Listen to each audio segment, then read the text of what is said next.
Gorga of Sparta. As you're reading this and annotating, make sure that your main focus is how is Gorga of Sparta shown as being different from the women of her time. Gorgo was the queen of the Greek city-state of Sparta, daughter of the king Cleomenes, wife of King Leonidas, and mother of King Pleistaros. Her birth and death dates are unknown, but is generally believed, based on inferences from Herodotus, that she was born in either 518 or 508 BC, was already married to King Leonidas by 490 BCE, and survived his death at Thermopylae in 480 BCE. She was most likely still alive during the reign of her son, Pleistaros, but for how long and what role she played at his court are not known. She is a figure of note for her wisdom, cleverness, and the apparent authority she assumed in the lives of those around her. Both her father and her husband listened to her counsel, and she is one of the few women mentioned by Herodotus in his histories. The historian and novelist Helena P. Schrader writes, "The most remarkable thing about Gorga, wife of King Leonidas I of Sparta, is that we know anything about her at all. Herodotus and other ancient Greek historians are far more likely to mention Persian queens than the wives of Greeks, not because Persian women were more powerful than their Greek counterparts, but because Persians had several wives, and so it was sometimes useful to record by which of them a certain Persian figure had been born. Since Greeks had only one legitimate wife, there was no need for such clarification, and when it came to prominent Greek citizens, even the names of Spartan queens are rarely mentioned. We do not know, for example, the names of either Leonidas's mother or his stepmother, the second wife, who caused all the trouble in the Aegeid family in the second half of the 6th century BC. The near-complete absence of Greek women in ancient history, as opposed to Greek mythology and drama, is a function of the fact that ancient historians were predominantly Athenian males from the classical or Hellenistic periods. Athenians of these periods did not think women should be seen, much less heard, in public. Women had no public role, and so no business in politics or history. As Pericles said in one of his most famous speeches, the greatest glory of a woman is to be least talked about, whether they are praising you or criticizing you. Gorga was, by that standard, a hopeless piece of scandal. Early life. As a Spartan girl of nobility, Gorga would have been brought up at court, trained in singing, dancing, literature, and especially physical education. Unlike Athenian women, who were considered lesser than males and relegated to their homes, Spartan women were free to pursue an education, own land, initiate divorce, and go where they pleased within reason. Hey, Lily, can you take that to the room, please? Pause it. Pause. Pause. Pause. Take it to the room, baby. It has been speculated, therefore, that there were other women as notable as Gorga, probably many whose lives and deeds were simply not recorded. The first account of her in Herodotus is from when she was 8 or 9 years old, though she is thought to actually have been older. It has been speculated, therefore, that there were other women as notable as Gorga. This was during the time of the revolt of the Ionian city-states against Persian rule, which was instigated by the tyrant of Miletus, Aristogoras, and supported by the city-state of Athens. When the revolt failed, Aristogoras fled to the Greek mainland and then to the Peloponnese to enlist the aid of Sparta in driving the Persians from Ionia. King Cleomenes had already sent Aristogoras away, refusing this request, But Aristogoras visited him at his home and attempted to bribe him. Interestingly, Herodotus reports Gorgo was present in the room with her father when Aristogoras arrived, and when Aristogoras asked the king to send the child away so they could talk privately, Cleomenes refused and told him to speak freely in front of her.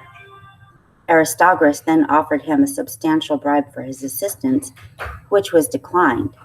So he offered the king more and still more money until Gorgo said, "Father, your visitor is going to corrupt you if you don't get up and leave."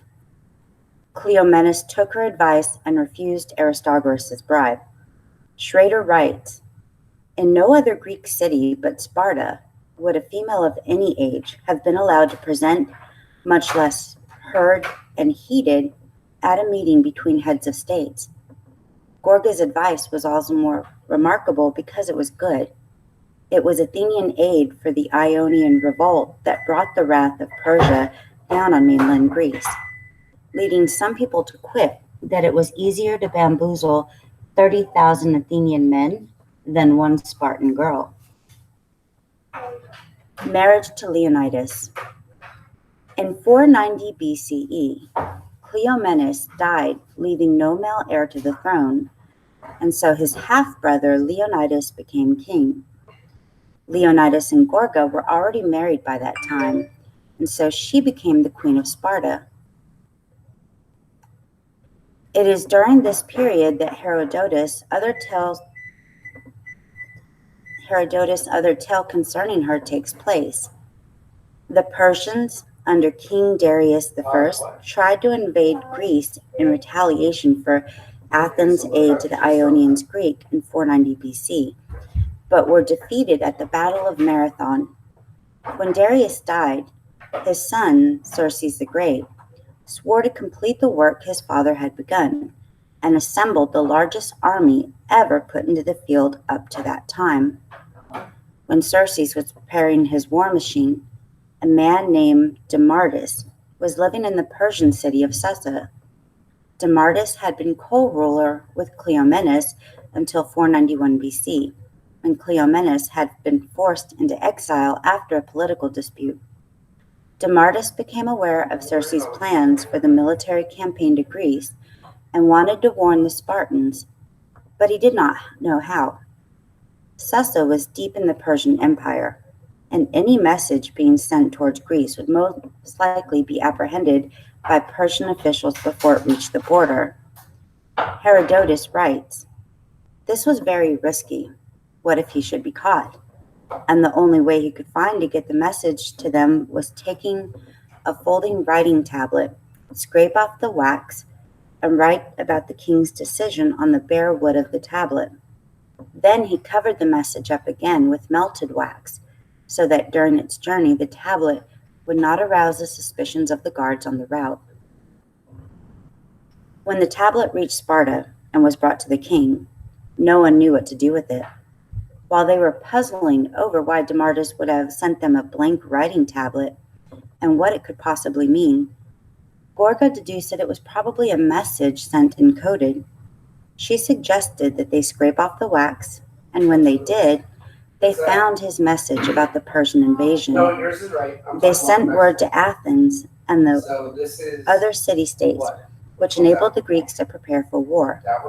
If Gorgo had not recognized that the message was beneath the wax, the Persians would most likely have taken Greece by surprise, or at least the Greeks would not have been able to ready themselves as early as they did.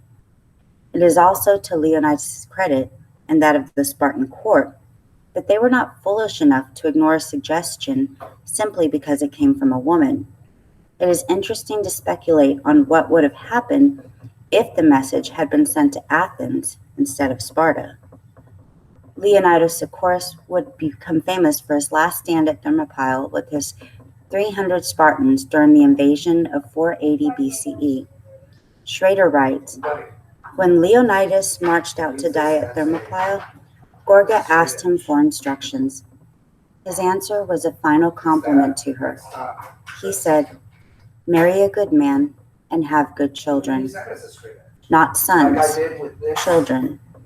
Leonidas wanted Gorgo not to mourn him, but to be happy, and he valued daughters just as much as sons, probably because he had learned from Gorgo the importance of clever and loyal women. Anecdotes.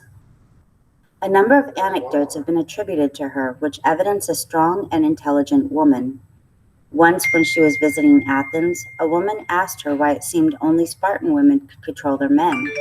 She answered, because only Spartan women give birth to men, meaning that only Sparta produced real men, that she was free enough in her life to travel to Athens with Leonidas and apparently take part in his official business in the city, is testimony to the freedom of Spartan women in general, and Gorgo's status specifically. After Leonidas' death, Plotarchus became the king of Sparta, and Gorgo vanishes from the historical record. Gorgo continues to be regarded as one of the most clever and influential women in ancient history, not only as the wife of Leonidas, but for her own contributions. She was featured in the film The 300 Spartans, where her role was played by Anna Sindhu. In the films 300 and 300 Rising of an Empire, played by Lena Headey, and portrayed according to the traditional view of her as strong and noble woman.